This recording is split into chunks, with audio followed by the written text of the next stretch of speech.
Do të flasim tani edhe për ditën e tokës. 22 prilli është dita ndërkombëtare e tokës dhe anë mbanglobit zhvillohen aktivitete për të ndërgjegjësuar në lidhje me rëndësinë që ka pikërisht mbrojtja e mjedisit, mbrojtja e tokës. Më gjërësisht do të diskutojmë me zotin Abdullah Diku, ekspert i mjedisit. Përshëndetje, mirë se erdhët zotin Diku. Faleminderit për ftesën.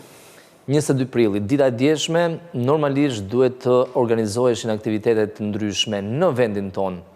Pati ndonjë aktivitet apo fushata gjithmonë merr vëmendjen kryesore?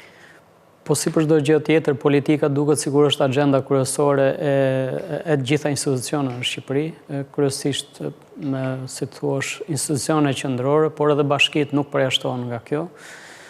Një vështrim që patën në median elektronike, pra në televizione, në radio, në portalet ndryshme, rezultoi që fare pak aktivitete janë bërë dhe këto kryesisht nga organizata mjedisore, nga aktivistë mjedisore dhe thuajse asnjë aktivitet mirëfilli nga institucione zyrtare të nivelit lokal apo qendror. Kështu që është keqardhje e madhe, pasi jo për të parën herë, shpresoj për të fundit, jepet prioritet diçkaje që duhet ishte fundit në agjendë, në raport me tokën, mjedisin, habitatin ku jetojmë ne. Pse është mjaft i rëndësishëm sensibilizimi pikërisht, kam shtypjen në 22 prill sepse është dita ndërkombëtare e tokës, por kam shtypjen që puna duhet bërë çdo ditë të vitit. Sigurisht, puna duhet bërë çdo ditë të vitit. 22 prilli që nga viti 1970, si të thuash, kremtohet apo festohet, dhe është një mënyrë për të sensibilizuar gjitha kombet, shtetet, organizatat, donatorët, aktivistët, fermerët, gjithkush që jeton në këtë planet, lidhur me rëndësinë që ka toka, pasi ne nuk kemi një planet tjetër ku të jetojmë nëse e keq përdorim këtë. Po tentojmë Marsin, por kam shtypjen është e vështirë. Është e pamundur së pari për momentin, po pastaj dim se çfarë do zhvillohen të ardhmen. Pra, për çdo vit, kjo ditë, 22 prill, ka një tematik të veçantë. Tema e këtij viti është fuqia jonë, planeti jonë, pra që lidhet kryesisht me energjitë rinovueshme, por nga ana tjetër i bëhet thirrje fort organizatave ndërkombëtare, shteteve, që të bëjnë kujdes maksimal lidhur me plastikën, pasi ajo përbën aktualisht, paralelisht me ujërat e zeza, ndotjen më të madhe që po i shkaktojnë planetin. Plastika do të thotë në oqeane, në dete, në lumen, plastika është problemi kryesor? Për momentin plastika ka arritur shifra të frikshme, që nga viti 1950 që ka filluar të futet masivisht, si të thuash, në përdorim. Edhe industrializimi sigurisht, thuhet që janë prodhuar mbi 9 miliard ton plastik, pra më shumë se sa 1 ton plastik për një banor, dhe nëse do të bëshin fletë plastike, gjithë kjo sasi e madhe që është prodhuar, thuhet që mund të mbështillte sipërfaqen e planetit 6 herë. Pra që do të thotë do t'i zinte frymën në krejt kuptimin e fjalës planetit tonë. Disa për kuriozitetin e teleshikuesit, disa shifra për plastikën. Çdo vit prodhohen rreth 430 milion ton plastik. Kjo plastik është jo e biodegradueshme? Jo e biodegradueshme, do duhen një 300-500 vjet që të degradohet. Së dyti 11 milion ton plastik çdo vit derdhen në dete dhe në oqeane. Në Shqipëri është shqetësim masiv, pasi gjithë natyra jonë është ndotur nga plastika. Për çdo 1 minutë shiten mbi 10 milion shishe plastike.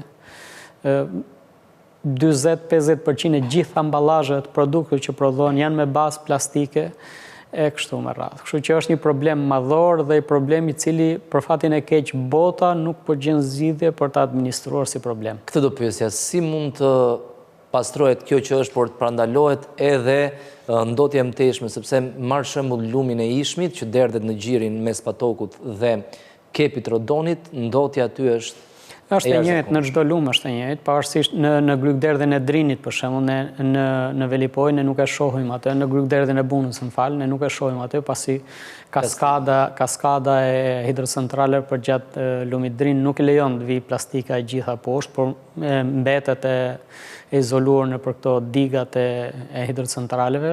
Normalisht ato që vizitojnë Komanin e shohin duke pluskuar shpesh në ujë, por e njëjta situatë është gjithkund.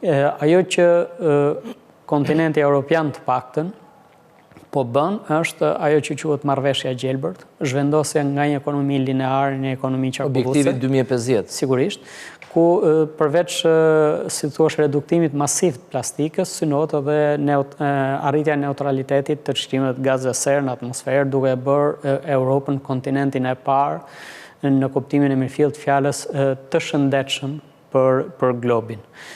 Në këtë kuadër dhe në Shqipëri, që nga viti 2020, në gjithë Ballkanin Perëndimor, ku edhe ne bëjmë pjesë, 6 vendet e Ballkanit që nuk janë antarë të Bashkimit Evropian, ka filluar ajo që quhet, si thuash, agenda e gjelbërt, që është një derivat i marrëveshjes gjelbërt, ku synohen disa element kryesor. Së pari, dekarbonizimi, së dyti është ekonomia qarkulluese, bujqësia e qëndrueshme, ulja e ndotjes në ajër, në ujë, në tokë, dhe edukimi i gjelbër. Kështu që këto janë shtyllat kryesore nëpër të cilat lëvizin vendet e Ballkanit Perëndimor dhe Shqipëria sigurisht. Ne si jemi me këto objektiva? Sepse kam përshtypjen tek emetimi i karbonit ne termocentrale nuk kemi automjete. Praktikisht jemi, si të thuash, nga gjithë vendet e Ballkanit Perëndimor, jemi vendi i cili Energjinë kemi të pastë. Energjia është e pastë, por nuk është e qëndrueshme. Po.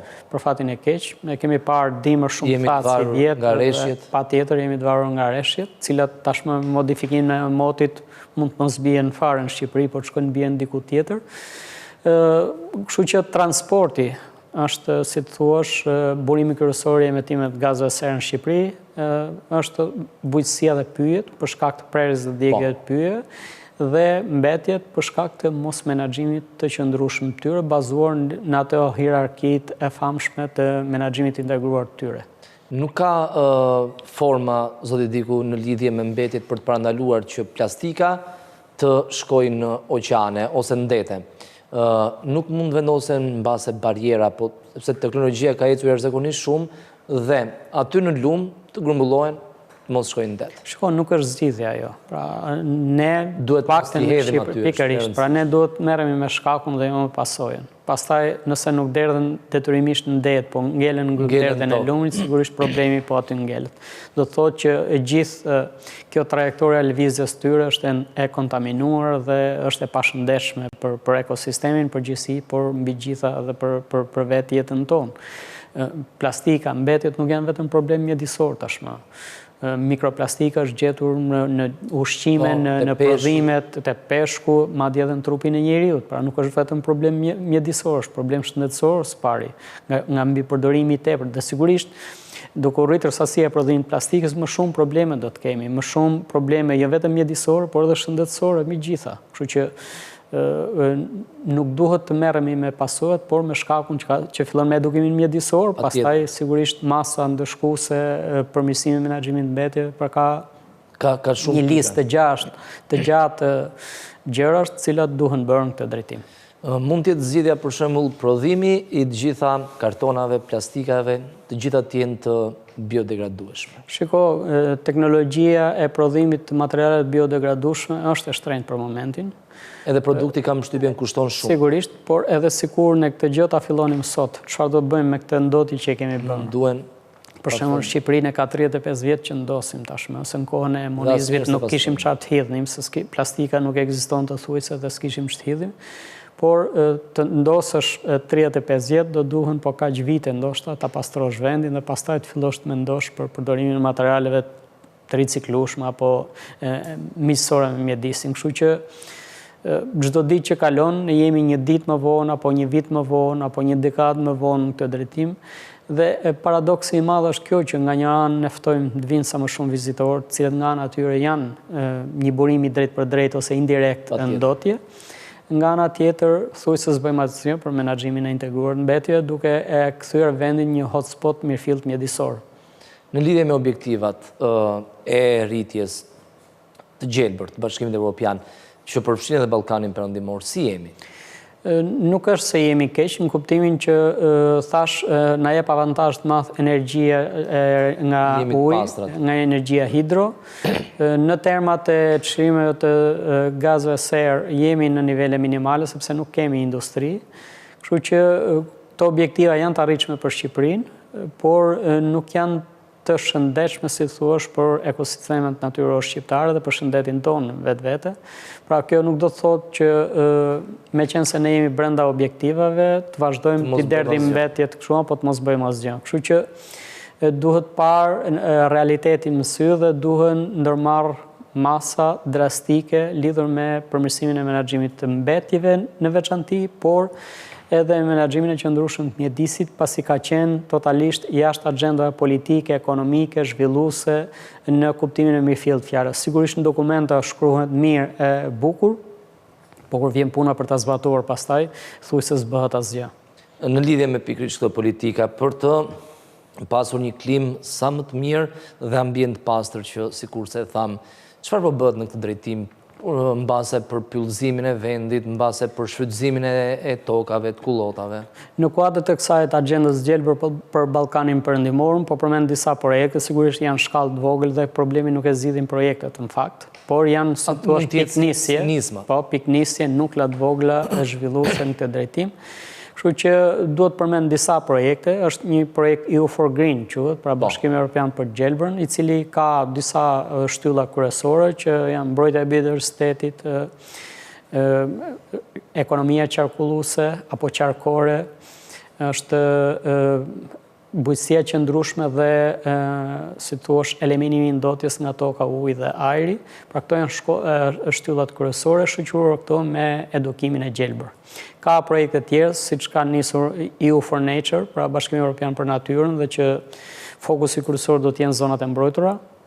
Është një projekt tjetër i cili sapo ka nisur dhe ai EU for Forest, pra që fokusi kryesor do të jetë në pyje. Kuptohet që nevojat e sektorit pyjeve apo të biodiversitetit apo si thua të zhvendosjes nga ekonomia lineare në ekonomi qarkulluese janë shumë të mëdha, por siç thash, projektet janë si thua piknisje të mira për të ndryshuar qëndrimin tonë në këtë drejtim.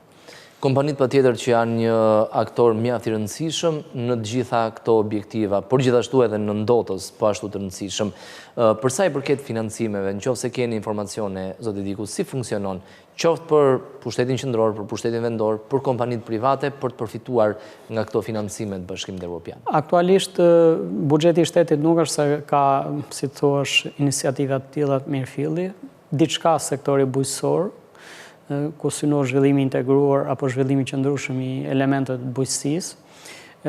Lidhur me kompanit, kryesisht ka disa thirrje të Bashkimit Evropian për projekte për të mbështetur pikërisht pra zhvendosjen e ekonomisë nga lineare në ekonomi qarkulluese, ku zakonisht bizneset mbështeten me, si thua, me iniciativa financiare për të përmirësuar teknologjinë, për të ricikluar produktet e tyre, për të ulur emetimet e tyre në mjedis, si në pikpamjen e asaj të dukshmes pra mbetjeve, ashtu dhe në drejtim të cilësisë së ajrit. Në lidhje me një pikë që kam shtypjen ju e keni pikë dobët por edhe për zemër, pyjet. Vjojmë tu mbasim sipërfaqe?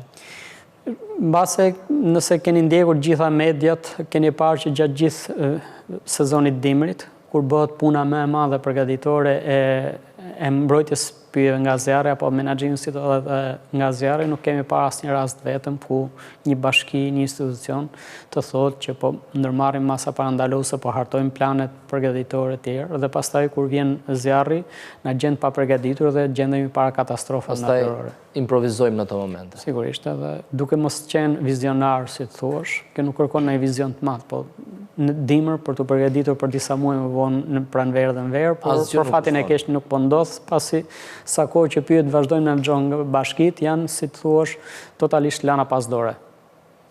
Ju falenderoj zoti Diku që ishit në studio. Faleminderit juve.